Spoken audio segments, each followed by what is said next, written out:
17 months ago, I thought peace come with a bigger paycheck. But to be totally honest, what I really wanted was to breathe. I wanted to go buy nappies without calculating what had to wait. I wanted my husband to rest instead of run.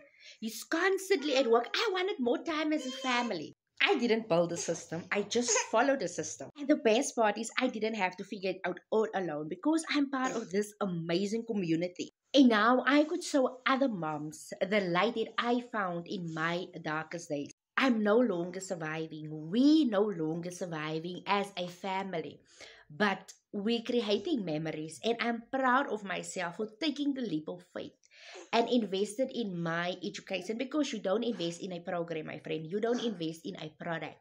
You resell the product. Yes, you're learning the skills, you're learning high income skills, but you invest in your education.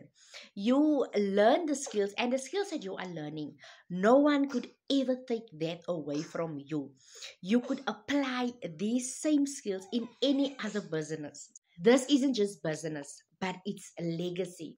If you want to know more about the program that I follow for the past 17 months now, the same program that took me from being a stressed out stay-at-home mommy, a mommy who with zeros in a bank account, now to earn in dollars and replace my husband's overtime with my 2-hour workday.